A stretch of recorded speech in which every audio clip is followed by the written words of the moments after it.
Here gee die Here lofoffer en dan kan ons amen, prys die Here. Ons lees hierso in Lukas 2 vers 22 die volgende. En nadat die dae van haar reiniging volgens die wet van Moses vervul was, het hulle hom na Jerusalem gebring om hom aan die Here voor te stel. Gaan dit weer lees. En nadat die dae van haar reiniging, dit is nou Maria se reiniging, volgens die wet van Moses vervul was, het hulle hom, dus nou Jesus, na Jerusalem gebring om hom aan die Here voor te stel. Wat hier gebeur het is, in daardie dae onder die wet van Moses, is 'n vrou as sy 'n seun gebaar het, sy 40 dae lank, op die 8ste dag is die seentjie besny, en op die 40ste dag dan die vrou haar reiniging periode, en dan word die seentjie aan die Here, omdat van die oudste manlike kind word aan die Here toegewy.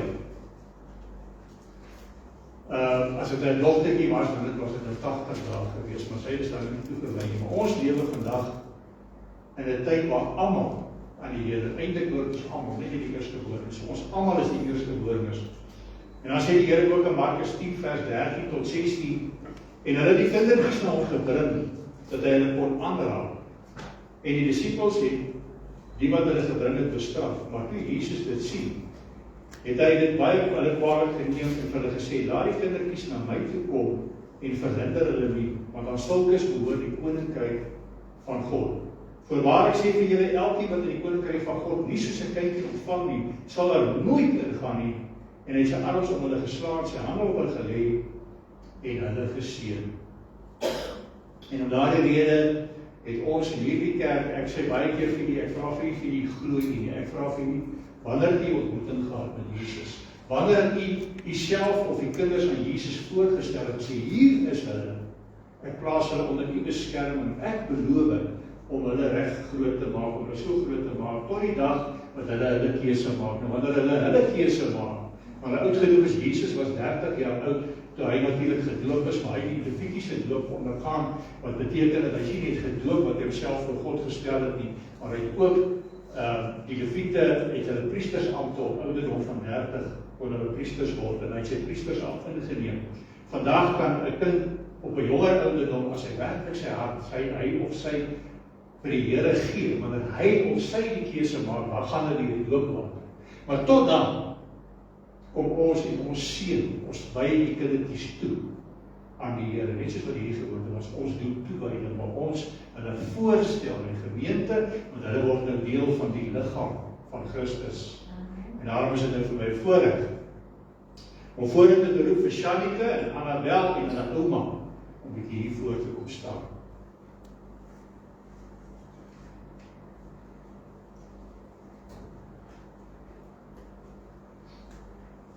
En ek wil hê om omdraai dat julle by die gemeente kyk.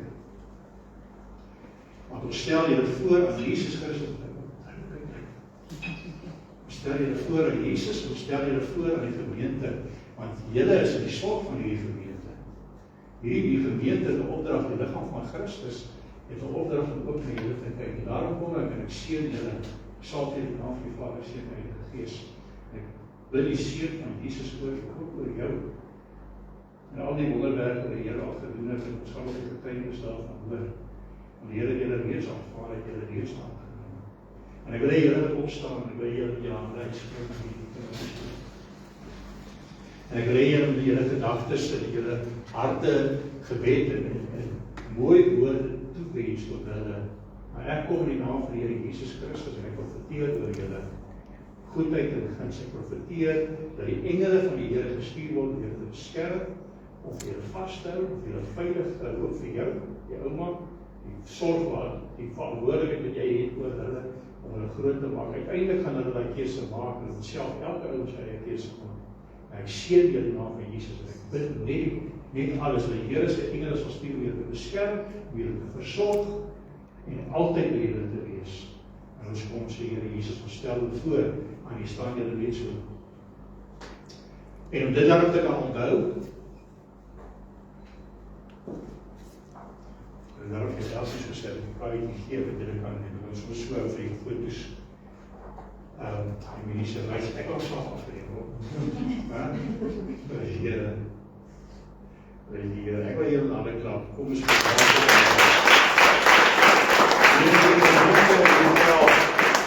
Kinders van die Here, julle kan daai goed ken in 'n Bybel praat, julle kan maak wat julle wil, julle kan julle Bybels. Die groot eintlik het 'n bietjie deur. Miskien moet ons boekmerkies opmaak. In so 'n geval kan ons dit. Dan baie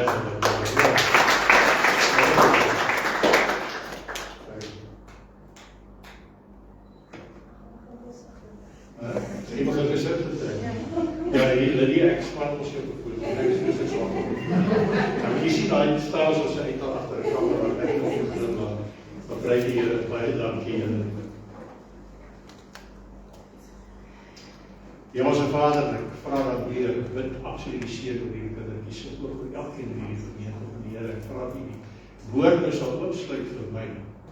En die woorde wat ek spreek, waarheid van U af sal kom, die waarheid, die volle waarheid sal wees, niks anders die waarheid nie. Anders vra ek dat U met ons sal sluit. Alle lof, alle eer, alle aanbidding gee ek vir U, o Heer. Spreek en ons beluister. Amen. Amen. Nog 'n bietjie slyde en nog 'n bietjie slaap.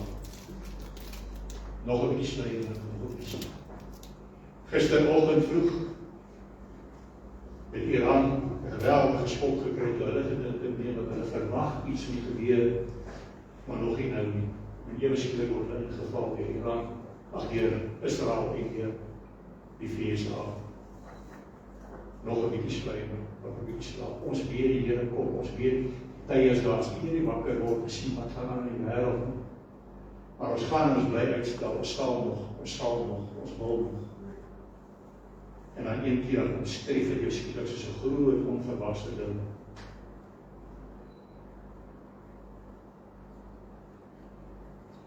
Ek kyk so na die mure. Nou na die skoon gemaak, ons voorste skoon gemaak is, ons het sien die sulke wit poeier gewees, die hoekies. Maar die is 'n muurprobleem. Mure wat besig is om kos in te dra. En mure kan vir ons baie keer 'n verpesting wees, maar ons kan by hulle leer. Ek sien 'n video gister waar muur kom, is 'n riviertjie of 'n stroompie. En dan staan die meetjie, dan klim die volgende meetjie, dan byt hierdie een daai en hy hou jou vas, maar dan klim die volgende en so bou hulle ruggie. En dan kom al die ander meetjies met die kos en dan loop oor hierdie ruggie. En dit dra kos in. En dan moet almal daar is, dan breek hulle op. Dit is nie wonderlik nie. Ek gaan nou vir julle sê hoekom ek dit vir julle vertel. Maar die wyse Salomo het vir ons 'n paar woorde gegee. Ek sien in Spreuke 20 vers 13 sê, moet jy slaap lief hê, sodat jy arm word nie. Maak jou oop dat jy jou brood kan versadig. Nou, hoekom vertel ek hierdie ding? Want die wyse Salomo het baie spreuke gegee wat baie, en hulle het gou weer opvertel. Ek het baie keer al gewonder of Salomo nou werklik so wys kan wees. Hoe wys kan hy nou wees as hy so baie vroue wil hê? Een is erg genoeg. Nou word ek my woorde tel, want die speervrouwe is in die kerk is mans. Maar ek het al baie gewonder daaroor, want ek het gewoon jare terug, ek en my jonger broer, Port Elizabeth, het ons 'n woonstel gedeel met 2 dames, en dit was chaos. Ek wil sê, dit het nie gewerk nie. En selfs op die plaas, het ons werkers, en hulle huisies is naby, en hulle doen baie dinge gemeenskaplik. Joep, en daar was gevegte gewees, al as hulle met pyn was, en die volkies opgegroeid. Maar vandat ek werkers het, maar die vrouens is jy dan nie vir jou. Maar ek het voor ek nou my heeltemal, ek dink ek het al wat oversteek so. Ek het altyd gewonder hoe wys kan hy wees. Nou toe ek teologie begin studeer, doen ons nou die Ou Testament, die oorsig van die Ou Testament, dus kom by Salomo. En die teorie is dat Salomo nie so wys was nie, hy was 'n versamelaar. Jy kry mense wat muntstukke versamel, jy kry mense wat seels, ek weet nie mense wat seels versamel, die seels was seker baie skaars, nee. Seels versamel, mense is versamelaars.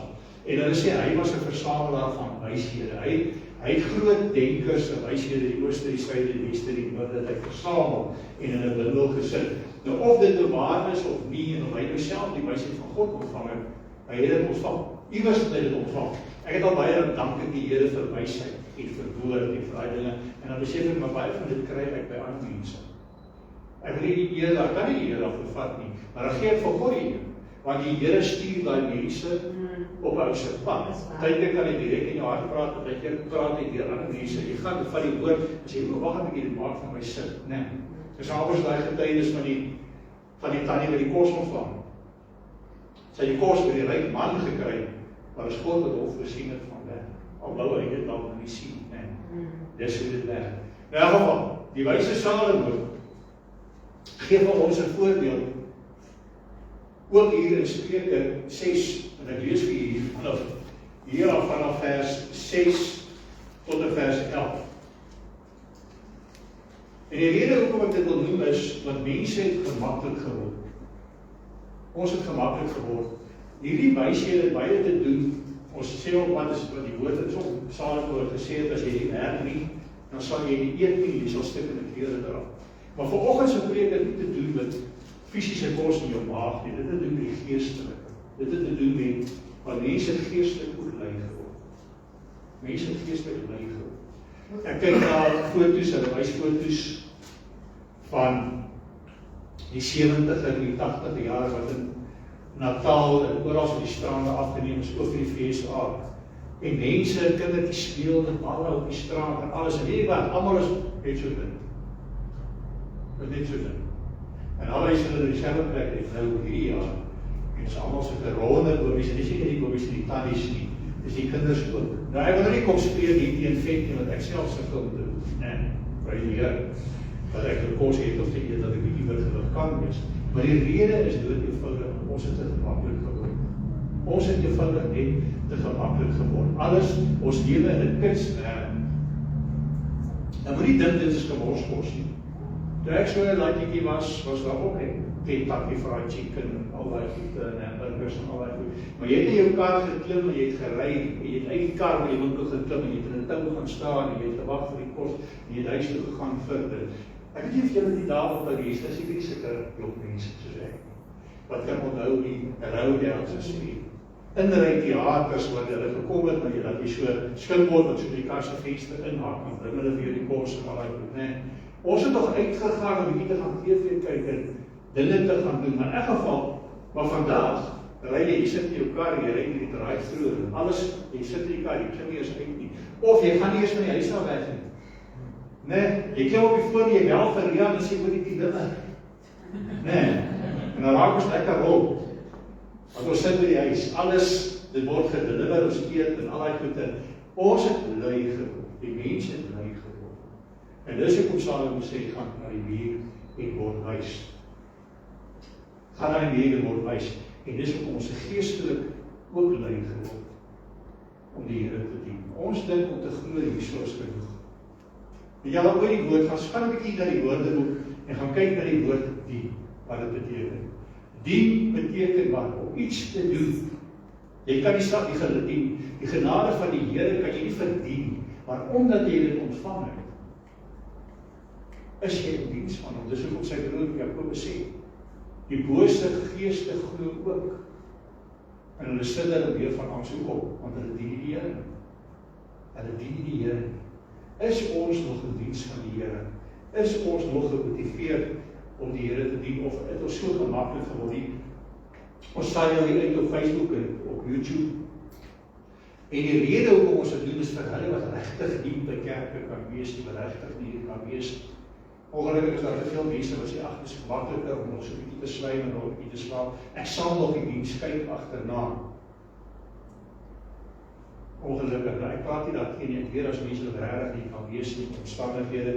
Ek weet as mense wat miskien naby aan die kerk is, wat graag by hierdie kerk wil inskakel, daarop wil kyk. Ek hoop net hulle wil so 'n bietjie so af en toe 'n 10de ook betaal. Ek hoop so 'n advertensie insit, né? Maar as hulle sê dis hulle gemeente, dan moet hulle dan so 'n bietjie betrokke raak. Dit hoef nie geld te wees nie, maar dit raak maar 'n bietjie betrokke. Ons sê net hulle. Ek sien ons het volgens 840 followers. Net dankies hulle ook pastoor. Hoe gaan dit met jou? Ons kyk van hier af, ons kyk van daar af. Dis net weet julle is daar 'n deel van ons, né? Prys die Here. Ons het gemaklik geword. Te veel mense sê, ag nee, ek dien die Here. So daai een man wat nou dag oor gepreek het, wat sê nee, ek is die kerk. ek is hier by my huis, ek is die kerk. Geliefdes, ons is die liggaam van Christus. En ek het al vir gesê, as van die dele weg is van die liggaam, kan die liggaam, wel, as die belangrike organe weg is, dan die pastoor is, dan kan die kerk natuurlijk ons so wat nie bestaan nie, nee. Maar daar is baie lede van die liggaam wat miskien weg kan wees in die liggaam kan bestaan, maar is onvolledig. En dis nie reg nie, want Jesus Christus was die volmaakte lam sonder gebrek. Die volmaakte lam sonder gebrek. Jy kan gaan lees, Levitikus is soort van lees, as hulle diere geoffer was, altyd manlik, altyd sonder gebrek. Want dit is die skaduwee van Jesus wat sou kom. Nou, hoekom sy liggaam nou gebrek ly? Hoekom is ons nie volledig? Hoekom is almal nie betrokke nie? Maar dan kry jy ook lede wat wel baie keer in die kerk sit, baie keer in die kerk op daar kyk, maar dit dra nie vrug. Dra nie vrug nie jy. Dis soos 'n oog, die liggaam het nog steeds die oog, maar die oog het blind geword. Hy is daar, maar hy doen geen doel nie. Of die muur werk nie, die muur moet natuurlik kan vervang of nie. Kry die Here. So, wat ek hier probeer sê is, weet jy regtig, ons het ook kindertjies voorgestel.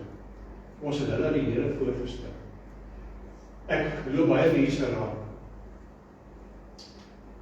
Partykeer dan lyk die gesig so half bekend, maar die naam kan jy nie onthou nie. Ek is nogal sleg met name in elk geval by die algemeen. Ek het dit deesdae geleer as 'n ou voorstand, herhaal ek sy naam en ek sê die naam so 'n paar keer as ek wegloop, dat ek tog net nie sy naam kan onthou en ek vergeet name. Maar baie keer het ek gesigte dan daai keer in Kaapstad nou so die terugstil gehou en die ou gesels lank en saam te gaan met jou en ek ken weer by die naam en ek ken alles en ek gee die les. Maar ek weet ek is seker saam met hom op skool want ek was 1 jaar in Kaapstad op skool gewees. En ek het obviously 'n indruk by hom gemaak want ek was 'n verrekstuk gewees. So ek het indruk gemaak en ek indruk gemaak en ken hy my, maar hy het seker nie indruk gemaak en dis die ding. Maak jy 'n indruk by die Here dat jy onthou, dat jy hom ken. Nie dat hy kan vergeet, maar is jy heeltyd besig met die Here dat hy jou kan onthou. Want hy gaan vir baie sê, maar ek ken julle nie. Ek sê ja, maar ek het in die naam duiwels uitgedryf. Ek het in die naam geprofeteer. Ek sê wat ek ken jou.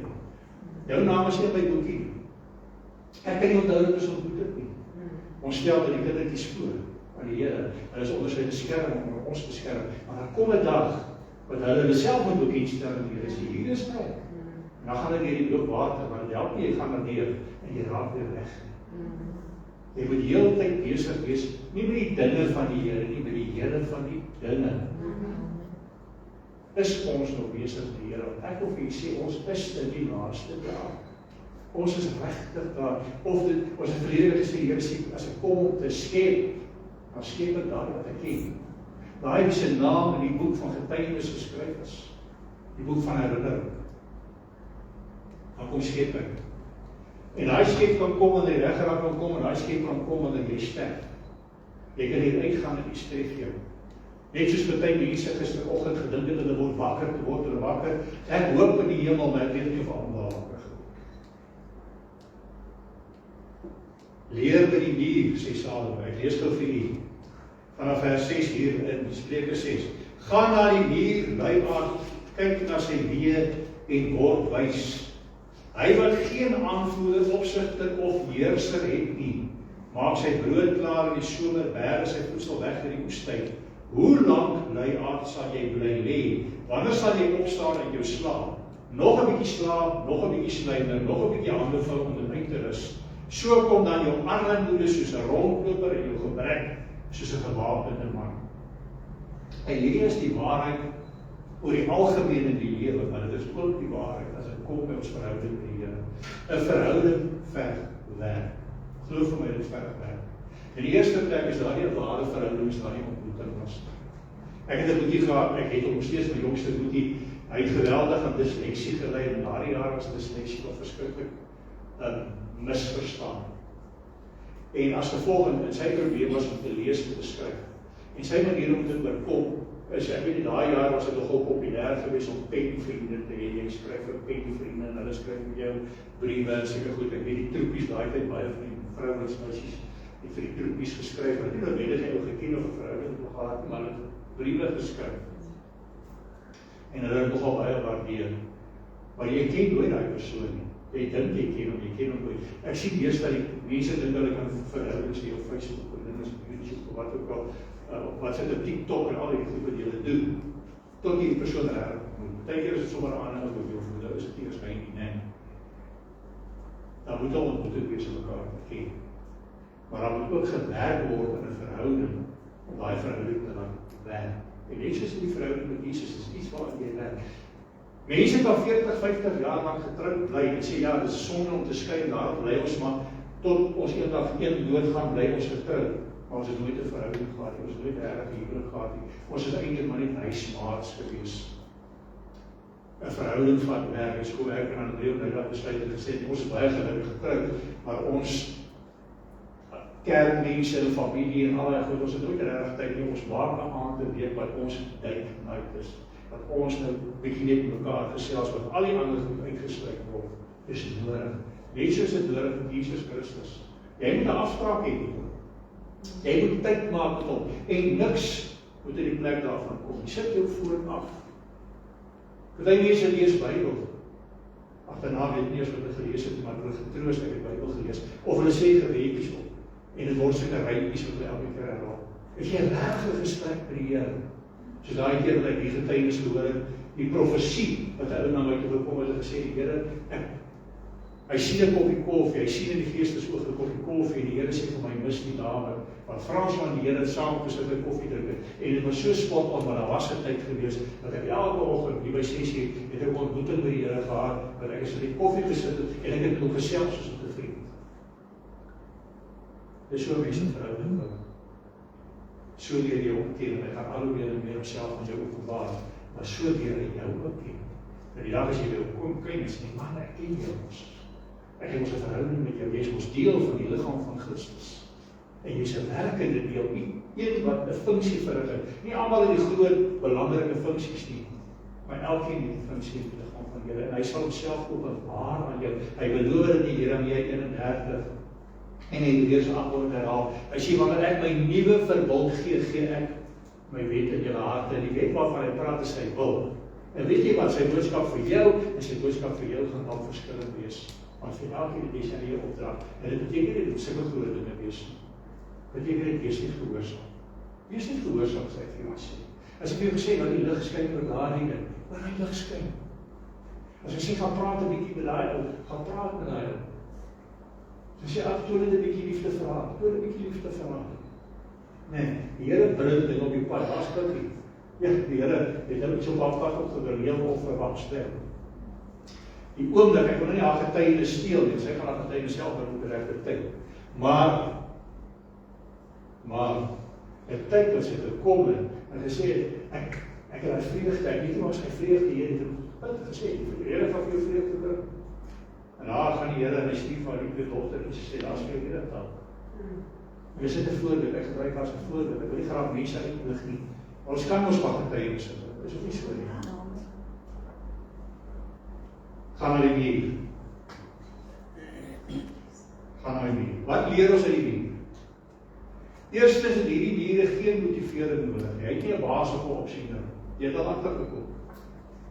Daar soldate, maar die soldate kyk nie dat die mure werk nie. Die soldate kyk dat die vyand uitwys dat die mure werk kan doen. Hulle het nie opsieners nie. Hulle het nie ou sê doen dit nie. Hulle is gemotiveerd. Jy het nie nodig om in die oggend uit die bed uit te skeur. Sê ag kom net Sondag 'n bietjie kerk toe nie. Of kom net bietjie Woensdag na bid toe. Of kom net hier. En as jy nooit vergeet nie. Dis waar ek hierdie belewenis gehad het. Ek het op 'n Vrydag ek 'n ontmoeting met die Here gehad in my pa se huis en ek gaan nie daai tydens weer bring nie. Maar toe het ek met ywer nog steeds in dieselfde kerk gehoor, maar ek het belang ek het begin betrokke raak, maar ek het ook begin sien waar hulle bietjie siek is, waar hulle nie lekker is nie. Maar een dag, ek weet nie wat se dag was, maar dit was 'n dag wat mense hier in die Kopsaal getuienis gebring het. Die eerste keer dat ek reg met Pinkster, ek het van tevore met Pinkster maar regtig gedoen mense te doen gehad het. En ek het dan die liefde en dan die ywer en dit was vir my so lekker. Ek was so teleurgesteld toe dit verby was. Nie net die getuienis nie, maar die liedjies op, die gevoel wat mense, ek het 'n Woensdag hier vir die bid hier, ek probeer so 'n paar lewende liedjies maar. Ek weet nie. Ons almal is die hemel opgewonde, ek weet nie. Nee, miskien was dit goed onbekend geweest. Ons moet opgewonde wees, Here Jesus het die werk vir ons gedoen. Jy hoef nie sy genade te verdien nie, jy hoef nie self aan die kruis te hang nie. Wees bly, wees opgewonde, en as jy nie so opgewonde voel nie, Herinner jou aan wat die Here gedoen het. Ons moet bly wees oor wat die Here gedoen het. Ons moet nie deur ander aangehelp te word nie. Wat ek nou sê is, daar sekere groepe, dis van die mense in die kerk wat weet waarvan ek praat, wat dis huiskerkgroepe, en as daai ou daar is ons daar, as daai ou daar is ons almal daar. En nie met Jan Holler is 'n getuienis van Shalom, ek het nie daai ding beleef, en ek was so teleurgesteld verby was, want dit is 'n week daarna, het ook Angers hier by die rugby stadion opgetree, ons almal is daar, en soos die geluk, en dis nie geluk, ek sien nie maar soos die geluk het, maar soos God het bepaal het, is daai selfde groep mense daar, en ons gaan weer daar, ons wil geprys die Here, en so gaan het, dis amper soos ek al gesê, soos die hippies, die groepies, nee, oral as jy gaan, is dit gewoon die selfde situasie, mense wat die Here se aangesig soek, maar hulle soek nie die Here, want die Here kan nie enige plek dien, hulle soek die liggaam, maar die liggaam is 'n familie. Jy voel eensaam. As jy eers deel is van die liggaam van Christus, dan voel dit vir jou, dis nie reg om alleen nie. Daar is tye wat jy alleen tyd weer wil spandeer, maar ek wil ook deel wees van die liggaam.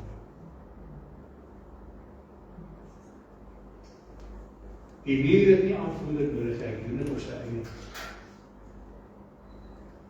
Hy motiveer homself. Verder het hy geleer van harde werk, om altyd te werk. Of jou huis te kan sorg, maar ook om voorsiening te maak. Die woord van die Here sê, leef vandag, want môre is hy 'n probleem, of vandag het genoeg probleem, ek presies die woorde onthou nie, maar ons moet onthou, ons moet dit in konteks wees. Ons moet voorsiening maak vir môre. Jy moet daai ekstra olie oor die maag hê. Jy moet nie net genoeg olie lamp hê nie, maar daai ekstra olie. Jy moet 'n voorsiening hê. Net so met werk. Jy moet nie net vir vandag kan voorsien, en môre gaan jy maar weer van voor af begin nie. Jy moet in die posisie wees wat hy ook voorsiening maak, as môre iets verkeerd gaan ons nog steeds eet. Ons gaan nog steeds 'n dak by ons kop hê, ons gaan steeds kan ry.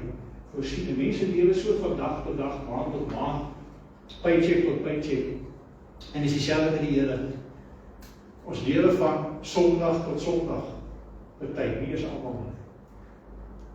Maar intussen hierdie week, dan vergeet ons die Here, ons maak nie tyd met hom. Ons moet altyd werk, en ons moet met ywer werk.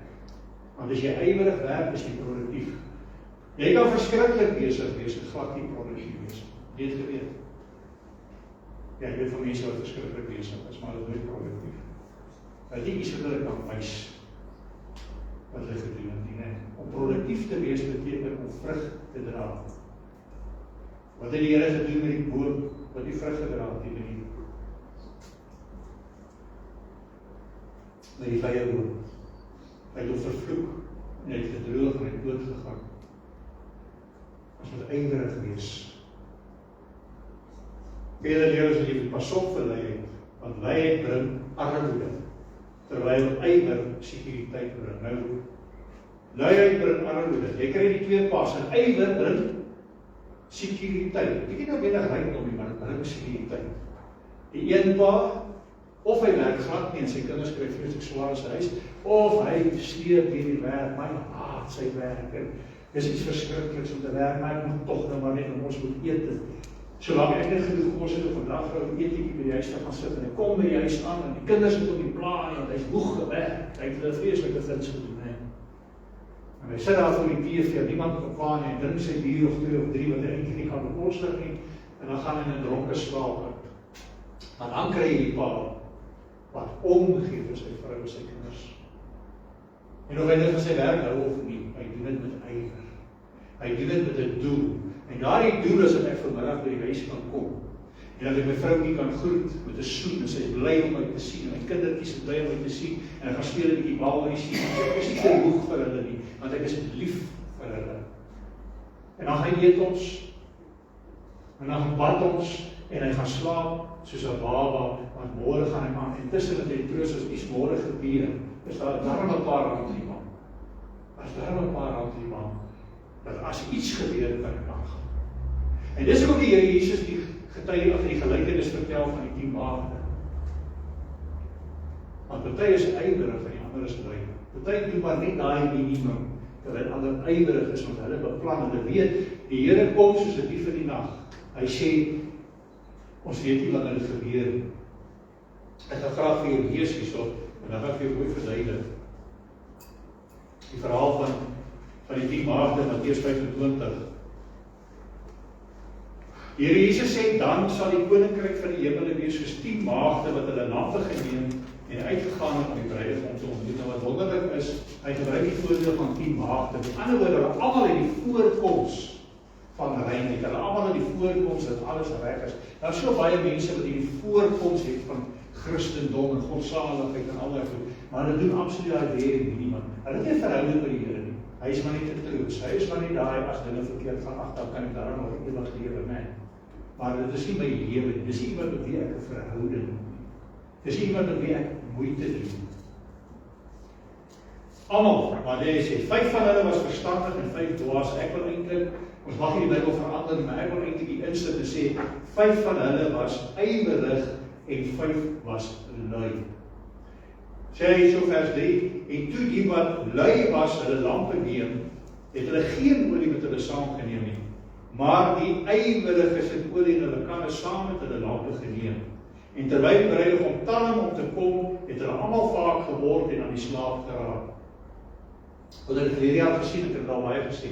Baie mense kom as valse profesie wat uitgegaan het. Ek sê vir jou, dis profesie wat in vervulling gegaan het. Die waarheid het in vervulling gegaan. Die Here Jesus het ons gesê in hierdie gelykenis, hulle gaan uit iemand ontmoet. Jy gaan nie uit iemand ontmoet as jy nie verwag nie. Hulle het nog verwag.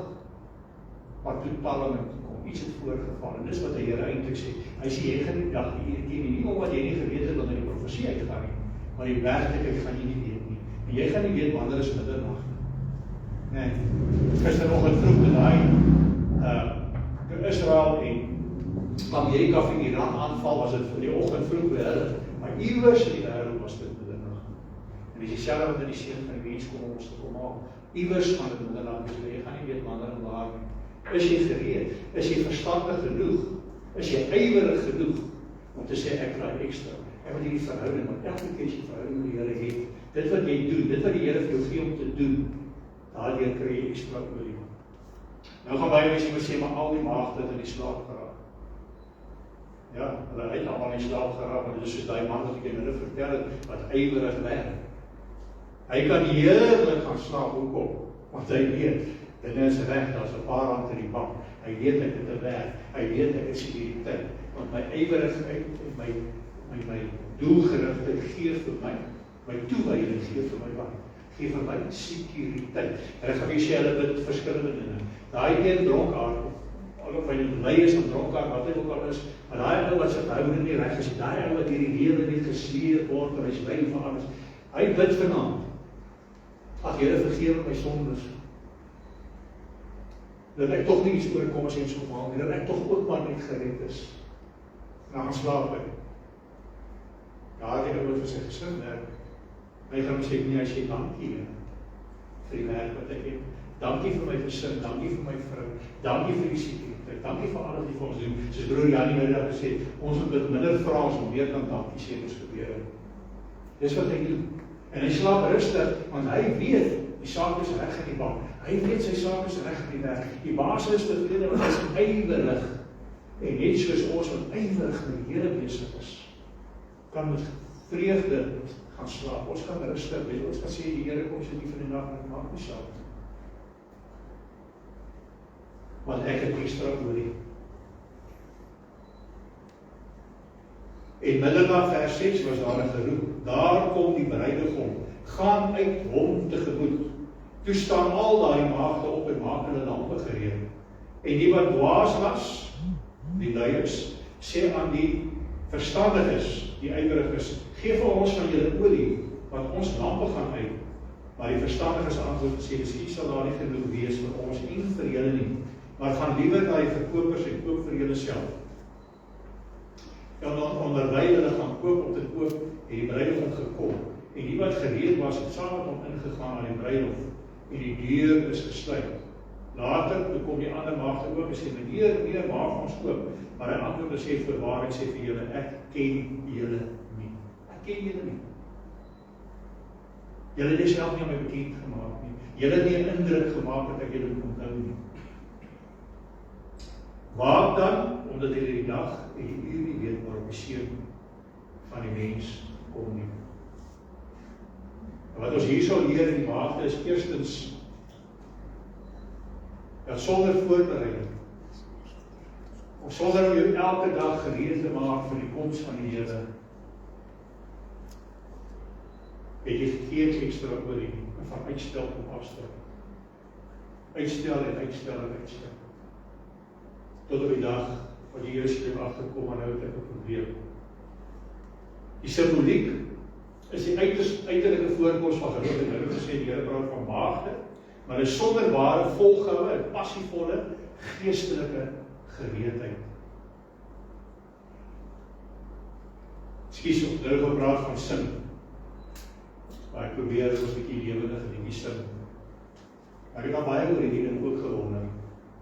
Gister het jy nou einde vandag 18 geword, maar gister het ons so 'n bietjie partytjie gehou. Nou sit ek maar op daar, ek braai nou maar vleis, hulle lawaai en dis musiek en hulle dans en allerlei lekker dinge, maar ek luister daar die woorde. En toe ek nou die musiek stil is, die woorde herhaal, is daar ook geskok. Hoe kan ek so, ek sê wat van die nee, opa, ons luister nie nie. Nee, ons luister nie. Sê ek, okay, luister nie woorde. Ek het baie keer gewonder, mense word so opgewonde, dat seker hulle die speel, wat die woord verprys die Here. Wonder ek, is dit die beat of luister, lees hulle actually wat hulle sing? Nee, dis soos 5 doen. Ek is nie van dit te kyk. Dat mense iets 'n stelling maak, dat nie eens in die Bybel is, dat, gooi hulle net die amens. Jy sien net amens, geprys die Here amen. Maar dit staan nie eens in die Bybel nie. Maar mense is te gou, hulle gaan nie flink. Hulle weet nie wat in die woord van die Here staan nie. Hulle sien nie wat reg geskryf word nie. Dis dieselfde met die musiek. Nou seker daar's 'n probleem met hierdie moderne, waiting around girls, the Romans do, die doel heilig die min, as jy mense ten minste kry die woord te kom hoor, en help het baie. Maar is ons echtig, maar nou jok hulle ook, want dan beteken dan sing hulle saam, en sê hulle meneer, ek ken die woord, maar in echt geval, skies ek moet daar een in die gooi, hulle nie. Okay. Die symboliek is die uiterste voorkoms, baie mense kan die voorkoms hê van Christendom. Maar is jy reg? Want geloof is nie dinnewiese. Dinnewiese. Waar is jou hart? Waar jou hart is, daar sal jy skat wees. En as jou skat Jesus Christus is, gaan jy gedurende met hom besig wees. Daar is my skat, ek het dit te veel met vrouens gesê. Hier is my skat. En ek is vreeslik lief vir haar. Ek wil verhouding hê. In late nights, Die Here is in dieselfde, hy soek 'n verhouding met jou. Hy wil spesiaal uitspeel, want jy is spesiaal vir hom. Jy was so spesiaal, hy staan daar, dis daar in Markus 14, hy staan daar, die disippels raak in die slaap, hy bid met inspanning, hy sê, Here, as U wil is dat die beker by my verbygaan. Hy het 'n keuse, hy kon daar uitgekom het, hy sê, maar nie my wil, nie U wil. Hy sweet bloed, so spanning in, soveel vrees het hy. Ek wil gaan vir jou dit sê. Want die Bybel sê, ek gaan dit vir jou sê, die Here sê vir jou, hy ewige gees van vreesagtigheid het gee nie, maar van krag en liefde en selfbeheersing. Daardie vrees is nie vrees vir gevaar nie. Ek sal nooit vergeet dat by die huiskerk so 'n klompe jare terug het hulle hierdie stukkie bespreek en toe Annemarie nogal gesê dat sy die vrees vir water wat gebeur het na sy kind en so aan. Onmiddellik sy oor nie meer ontslaaf van die vrees raak, want die woord van die Here sê die Here het nie vrees van vreesagtigheid gegee. Dis nie waarvan hy praat nie. Dieselfde met ons huise, ons het nou hierdie develsvolk reg rondom die plaas. Ek sê hulle baie van, maar jy nou nie geloof in die Here nie, hoekom het jy daar die vrees? En my antwoord het wees, dis nie vrees nie. Die Here het ons verstand gegee. En ek vrees nie wat my gaan sê, ek vrees wat hulle gaan oorkom as hulle probeer aanspreek. So ek beskerm hulle deur die innocence wat ek te sê. Maar die vrees van die Here is eintlik leiding. Vrees is om te doen wat die Here van jou vra. Vrees is commitment. Ons het 'n vrees vir commitment.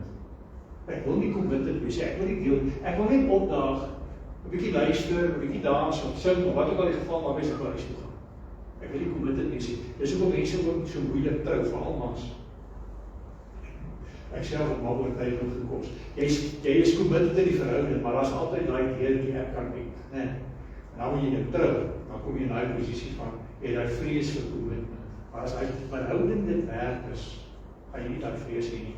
En so moet ons committed wees tot die Here. Hierdie maagde, almal wil graag die Here behoort, maar party is committed, party het 'n verhouding. Hulle het nie 'n persoonlike, ander het nie 'n persoonlike verhouding. Ons moet altyd voorberei wees. En ons moet gereed is om God te kan ontvang ten alle tye. En alle tye moet ons gereed is om God te kan ontvang. En wat wil daai stukkie lees wat die Here sê?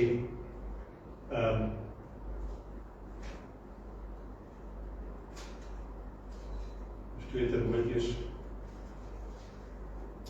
1 vers 7 sê dat God het ons nie 'n gees van vreesagtigheid gegee nie, maar van krag en liefde en selfbeheersing. Wat hy hierso eintlik sê is ons het ons nie hierdie vrees gegee vir commitment nie.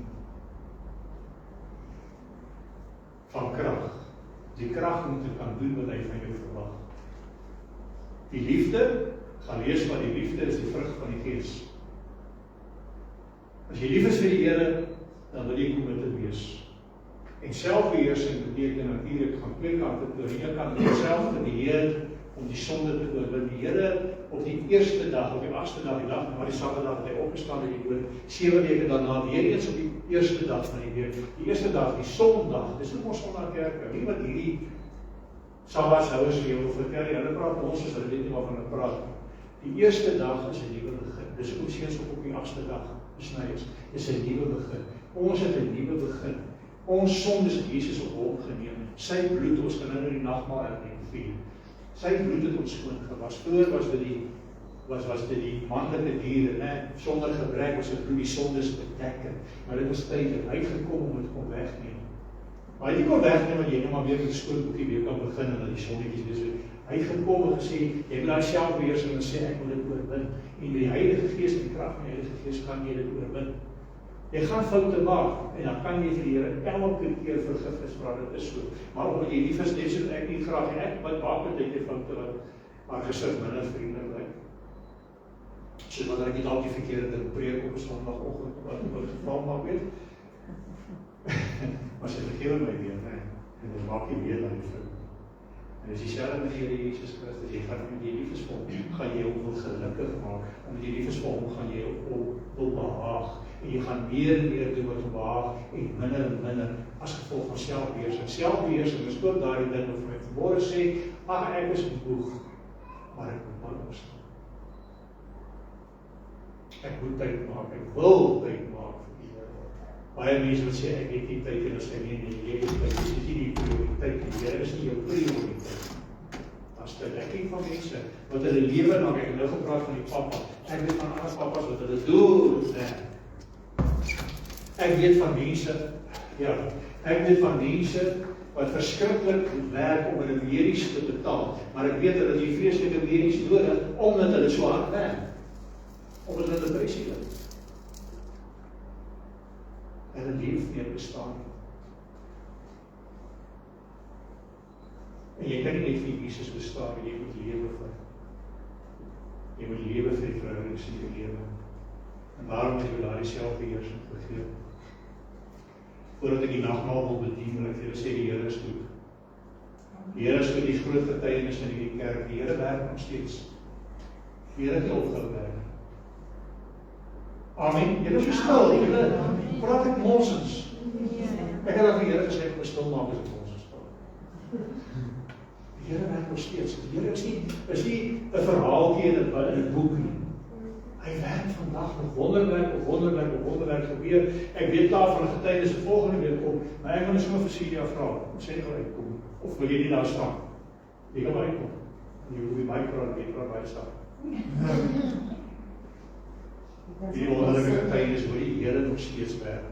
Sy wil al verlede week van alles kom in die tyd gewees. Sondag het net voor Sondag Russell en bel toe in Fiat in Edinburgh, maar sy by my toe in of anders sy nie geantwoord. En ek bel Fiat in Bloemfontein en hy sê vir my, ag Jenis, meer bother om te kom nie, want die klein rakkies is so klein, jy weet daai gif is so geconcentreerd en Hy sê ons doen baie keer alles reg. Ons sit hulle op 'n drip, gee die teengif, alles, maar vrek hulle nie. En so dink ek by myself, kan ek niks doen nie. En ek gaan al my salwingsolie en ek salf die hond en ek bid vir haar. En oor die een versie toe, wat het jy dalk? Sê ek 'n bietjie penicillin. Ek het daar toe penicillin opgespeel. En so gaan slaap ons, maar sy het nie goed gelyk nie. En sy is onder haar oor gepik, wat eintlik 'n baie met al die arm. Maar ek gaan slaap toe en die volgende oggend toe ek opstaan. Toe sit ek amper te bang om te gaan kyk. Ek gaan in, nee, die hond, dan sterk baie, sy leef nog. En so 10:00 die oggend bel die veearts van Edinburgh my. En sy vra wat is fout, ek sien jy het my gesoek gestaan. Sê ek van jy ons gepik. Toe sê sy maar bring haar. Ek het teengif teen 'n stewige bedrag. As jy haar bring, maar dis nog nie te laat nie. En Henny vat toe gou die hond deur. En toe hy by haar kom met die hondjie, toe kyk sy nog so, toe sê sy, hierdie hond lyk so goed, sy het nie die teengif nodig. En hy sit haar huis toe gestuur, sy het wel 'n bietjie kortison gegee en gesê ons moet haar hydrated hou, met vog en goed en al. Maar daai hond is 100%, ek kan vir julle foto's op die foon wys as jy my nie glo nie. Sy is nie geswel nie, julle weet hoe kan ek volvader, daai vlei die weefsel aanval. Maar daai hond is 100% gesond en ek gee net al die lof en eer en dank aan die Here.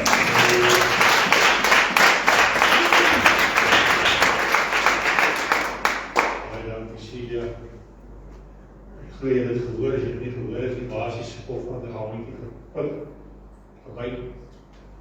En ek weet ek oor van hom af, en ek het op heel opgeleef, en sy jong gesalf, gebyt, en hy het sy klein volks checker as op die volle genees, sonder my weet hoe die hy gevraag, dat ek het gaan, as waar ek dit op is, waar hy sy draag. Maar dank die Here was dit nie nodig gewees nie, hoekom? Ek sê dank die Here. Dis nie net iets wat ek sê nie. Ons sê baie keer, dank die Here, wat dink ons vir ons regtig dankie, ons sê dankie vir die Here wat hierdie tipe van dinge doen. By die Here daarvoor. Die Here Jesus sê, ek doen nog steeds wonder, ek lewe nog, ek is, ek was, ek sal altyd wees, ek is alomteenwoordig, ek is alwetend en ek is almagtig. Hy sê, wat ek gedoen het vir jou, ek wil hier julle uitkom, ek wil hier julle vir julle help in 'n glasie kry en 'n stukkie brood en dan gaan sit. Dan sal ek verder praat, maar wag, dat ons almal saam in die nagmaal kry vir julle. Julle wat by die huis is, kyk, julle kan ook vir julle die sekere saam ons die nagmaal herdenk.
Dierbare Vader, dankie dat ons die Vader mag noem. Omdat Jesus ons gekies het as sy bruid. In afwagting op sy koms. Sodoende word ons ook die kinders, mag ons die Vader noem. Ons kom in die naam van Here Jesus Christus. En in die teenwoordigheid van die Heilige Gees. En ons dankie vir die bloed van die Here Jesus Christus. Ons dankie vir die liggaam wat vir ons gebreek is.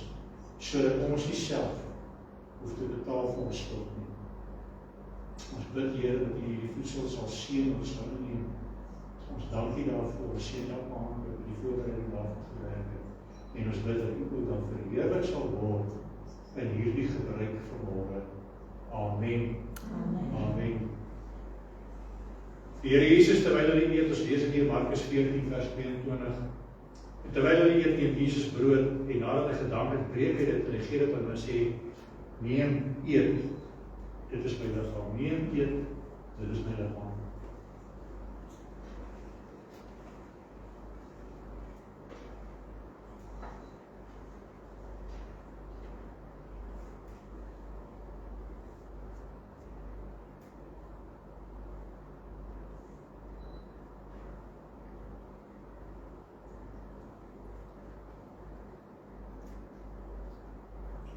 En ons dankie vir die liggaam vir ons gebreek is. Toe neem hy die beker en nadat hy gedank het, gee dit aan hulle en almal daaruit gedrink. En hy sê vir hulle: dit is my bloed, die bloed van die Nuwe Testament, wat vir baie uitgestort word. Neem, drink dit tot vergifnis van julle sondes.